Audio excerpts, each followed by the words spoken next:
Yo, this your boy, the Real McCoy coming at you, man. Talking about my Dallas Cowboys, man. We've officially been mathematically eliminated from playoff contention. We lost to the New York Jets Saturday night, 19-16. That knocked us out.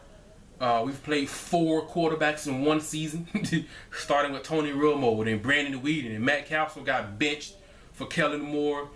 After the game, the post-game press conference, Coach Jason Garrett said he wasn't going to announce the starter against Buffalo coming up this week, week 16. I just read reports that he said Kellen Moore is going to start. I think Kellen Moore should start the last 2. You know what I mean? And unless he plays just so horrifically horrible, okay, we can't put that back out on the field. You know what I mean? I don't think he's going to do no worse than Matt Castle, especially Brandon Weeden. You know, I think Brandon Weeden got a win on Sunday. That's interesting.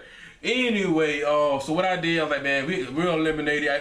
I'm usually about 2 months ahead of the curve when I normally start really doing this. But I was like, I might as well start looking at potential future quarterbacks for the Dallas Cowboys. Most of us would agree we need a viable backup quarterback, and possibly, hopefully, that same quarterback can also be the answer for the future. So I started going ahead and not in depth just yet, just peeking here and there the names that I'm hearing, because I didn't really follow college football that well this year. You know, and I usually do, but for this reason, just been really busy. But I didn't really follow it that much this season, so I wanted to go back and look at these guys and you know, go a little bit more in depth. You know, as you know, when 2016 kicks around, when the draft comes around, but we've been eliminated, so I might as well start on it early. Because last year we were 12-4, talking about playoffs, maybe Super Bowl. You know what I mean? Getting ready, maybe possibly #1 seed, things like that. So this last year and this year has just been different, you know. But so as far as quarterback, the good thing, a few good things is with this quarterback class, I personally don't see a quarterback that you can, you know what I mean, like I call it plug and play. You know what I mean? You can plug him into the draft him, plug him in, and play him week 1. I don't see that in my opinion. And the main reason why I'm saying these guys aren't talented or accurate, and most of these guys coming out, they don't really have any experience under center in a pro style system. It's all spread. Jared Goff out in Cal, what I've seen about him, you know, threw the ball a lot. So if you're throwing the ball that much, you're going to have elevated numbers, you know. Not saying that, you know, the guy isn't talented. Great touch on his deep ball. Just not a lot of experience, you know. There were a few quarterbacks that stood out to me. Well, 5 really, and I guess to say an honorable mention. The honorable mention would be Christian Hackenberg out of Penn State. The little bit I did watch of him, average. All I could see was average. Average talent, average arm strength, all that. He needs to have a great team around him. You know what I mean? He needs to have a great team around him. You know, Christian Hackenberg out of Penn State. Jared Goff, I talked about him. So it was good because we don't need a plug-and-play quarterback because we got Tony Romo on the contract. Hopefully he stays healthy. He's on the contract for what, 4, maybe 5 years, I believe. I haven't go back and look at his contract. But we're looking for somebody to develop. And because there is, in my opinion, there isn't a plug-and-play quarterback in this draft, but there is a deep draft. There's a lot of talent here.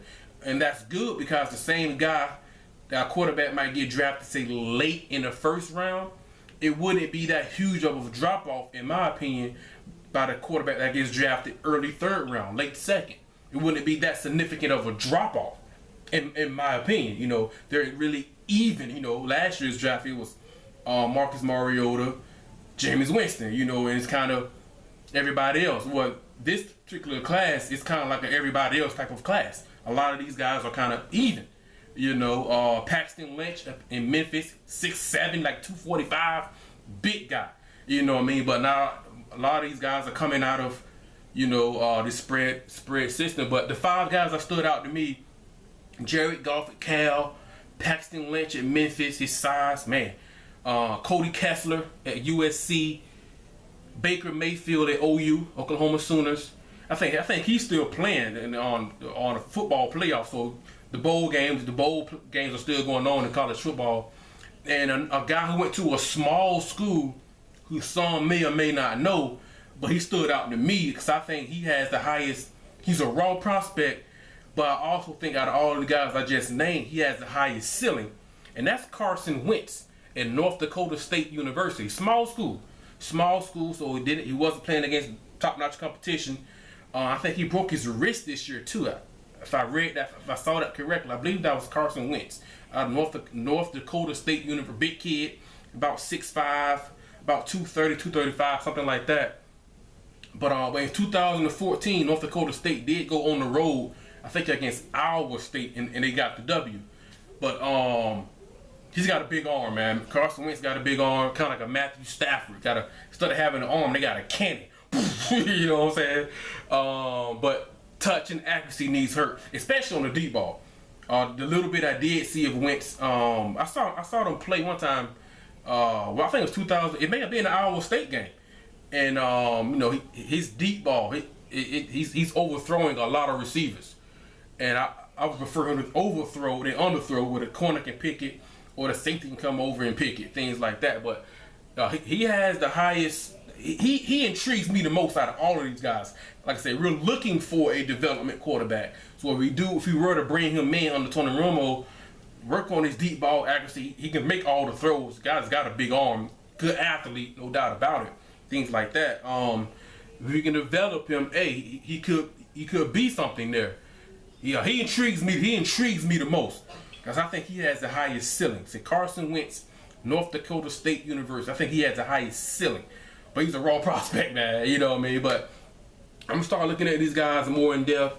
I really wish I wasn't doing this. I wish I was preparing for the Cowboys and get ready to go to the playoffs. But that's if I heard, I think it was ESPN or CBS Sports. They say that the Cowboys lost to the Jets, and because of that loss, right now, if I read it correctly, right now we have the 4th pick in the draft. 4th pick. I don't think we should go quarterback with that pick, in my opinion. I think we could go receiver. We need a lot of help. Our offensive line is good. Maybe right tackle with Doug Free getting up in age, but Doug Free isn't playing horrible. He's solid. Offensive line is good. Maybe a receiver, D tackle, linebacker, corner. We need help. Defense can't create turnovers, things like that.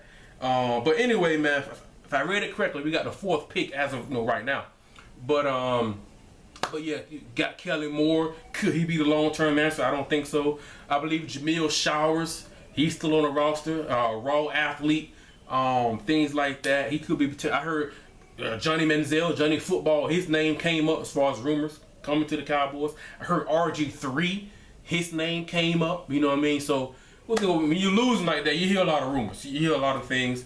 But as the time goes on, I'm gonna start studying these quarterbacks a little bit more. I want you guys to leave comments who you like. Is there another name that I mentioned? Things like that. Just let me know what you guys think. So I wish I wasn't doing this, but I might as well just jump on it. And Cowboys, I wasn't really giving me anything else to be thrilled about. Thrilled about the future. You know what I mean? But let me know what you guys think, Cowboys Nation. Man, like, subscribe, leave a comment, all that good stuff. And let me know what you guys think. And start getting ready for the future, man. Yeah. It's tough, man. It's been a tough year. Anyway, this is your boy, The Real McCoy, man. I'm out. Peace.